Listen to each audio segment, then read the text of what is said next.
Dok, bakit ganon? May bakuna naman si baby pero nagkakasakit pa rin siya. Meron naman siyang flu vaccine pero bakit tinrangkaso pa rin siya? So yun yung pag-uusapan natin sa video na ito. Pero bago yun, kung gusto mo ng mga ganito content, pedia tips, parenting tips, at gabay sa pag-aalaga kay baby, please do subscribe to our channel, Dr. Pedia Mom.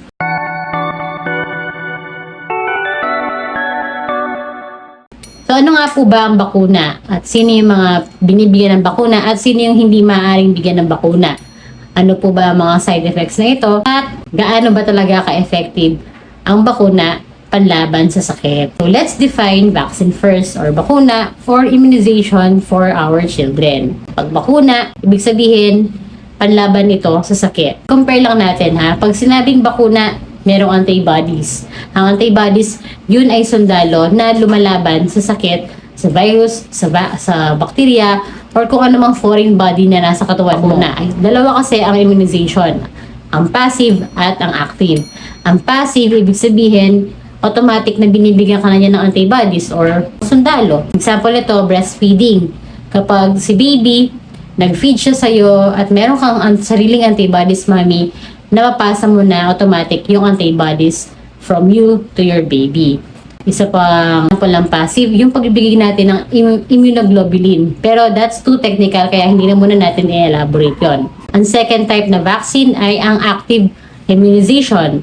Ang example ito ay yung natural infection or yung nagkasakit ka lang bigla. Siyempre, merong virus, may bacteria na kumapit sa'yo, yung katawan mo ang mismong gagawa ng antibodies. Yun nga lang, it takes time. Ang second example, under active immunization, yun nga, yung pagbibigay ng bakuna.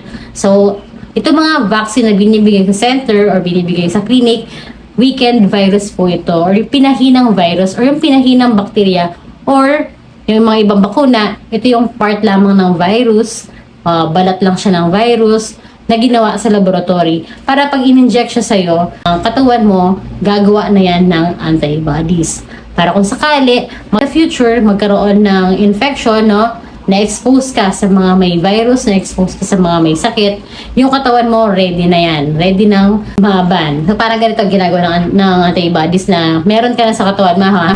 Expose ka sa isang may virus na tao. Kung wala kang bakuna, yung katawan mo, matagal pa bago makagawa ng antibodies. So, ang mga symptoms din, medyo malala, no? Kung ano man ang virus na yun. Pero kung may bakuna ka, bakuna gawa, nandiyan yung antibodies para gigisingin na lang, no? Gigisingin na lang siya ng virus. So, na-expose ka, may antibodies ka, ang gagawin ng tao, gagisingin lang yung antibodies. So, magpunta po tayo doon mamaya. Let's tackle that into detail later.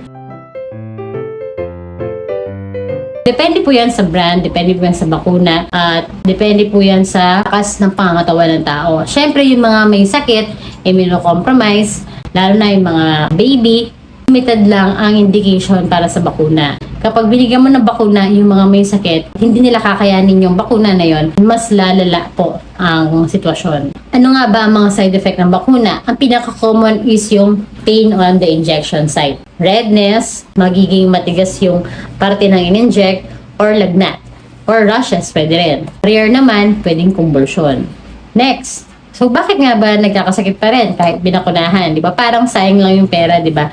Kasi gusto mo nga lang siyang ipabakuna para hindi na siya magkasakit. Tapos malalaman mo na meron na siyang bakuna ng tigdas pero magkakatigdas pa rin. Meron na siyang bakuna ng varicella pero magkaka-varicella pa din or magkaka-chickenpox pa din.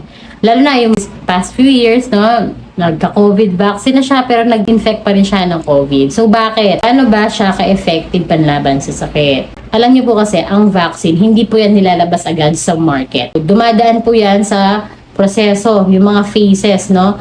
Kung di ako nagkakamali, 4 na phase yan. So ilalabas muna yan sa maliit na populasyon, tapos hanggang sa padami ng padami yung population, hanggang sa ilabas nila yan sa public. Yung mga nasa market na, o yung mga alam yung bakuna, ibig sabihin, pasado po sila sa mga previous phases nila. So, ibig sabihin, meron na silang nakitaan na effectivity. Masasabi talaga na effective ang vaccine kapag alam niyo na siya. Kuwari, nasa market na, ibig sabihin, pasado na yon, pasado na yung bakunang yon. So next, bakit may mga tao may sakit pa rin? Kasi nga, dahil may antibodies na ginagawa ang tao or yung ginagawa ng katawan dahil sa bakuna. For example tawagin kong sundalo ang antibodies, okay? Ginagawa ng sundalo is to protect. Protection kasi ang antibodies. Once na may bakuna ka na, yung katawan mo, gagawa po yan ng sundalo. Yung sundalo na yon forever na siyang nasa katawan mo. Matutulog lang yan. So, kumari, nasa bahay lang siya yung sundalo. Ngayon, after ilang years or after ilang months, na-expose ka dito sa kasama mo na may virus. So, yung virus na yun na nasa katawan mo, na nalanghap mo, gigisingin niya itong sundalo. Sabi niya, Uy, mag-away tayo. so yung na nag-aaway sila, syempre, malakas yung sundalo mo, mamamatay yung virus na yon. Yung pag-aaway na yun yung symptoms na mararamdaman ng katawan mo. Like yung mild fever, mild body ache, mild cough, mild colds. So, puro mild yan. Hindi na yung tipong talagang mahihirapan kang huminga, yung kailangan mong magpaswero, kailangan mong ma-admit. So, mapapansin nyo, no, yung mga bakunado, mild lang yung sakit nila. So, yun po yun. Siyempre, dahil lumalaban yung antibodies na nasa yun na, dahil nga bakunado ka, hindi naman ibig sabihin, kapag na-expose ka dun sa sakit na yon, wala na mangyayari sa'yo. Meron at meron pa rin, pero mild na lang. Yan din yung sinasabi nila sa ibang bakuna na hindi ibig sabihin na nagpabakuna ka na is hindi ka na magkakaroon. Magkakaroon. Kaso nga lang, yung symptoms, mild na lang. So, napapansin nyo sa mga ibang bakuna, tulad ng sinabi ko sa COVID, measles, varicella, lalo na sa flu dahil uso-uso yung flu ngayon. So, pansinin nyo yung mga tinamaan ng trangkaso sa inyo, yung mga walang bakuna, sila yung malala talaga. Yung iba, dahil nga mahina yung katawan nila, hindi nila nalabanan ng flu, lalong bumaba ang immune system at nagkaroon pa ng co-infection with other bacteria. Kaya sila nagkaka-pulmonya. Once na mabakunahan po kayo ng isang bakuna, protektado na po kayo sa malalang sakit. Like for example, ang TB. Alam niyo po ba na yung TB natin dito, yung mga babies, that covers for extra pulmonary tuberculosis or yung mga disseminated o yung mga malalang TB. So, hindi ibig sabihin kapag binigyan po kayo ng BCG, hindi na magkaka-primary complex si baby. Magkakaroon pa rin siya ng primary complex, of course, kung na-expose si baby. Pero, dahil nga bakunado po siya ng BCG, hindi na po kakalat yun or hindi na siya magkakaroon ng malalang pulmonary TB. Kung meron pa po kayong mga katanungan about sa vaccine, maaari po kayo mag-comment sa comment section. At kung nakatulong po sa inyo to, please share the video, like, and again, subscribe. Thank you!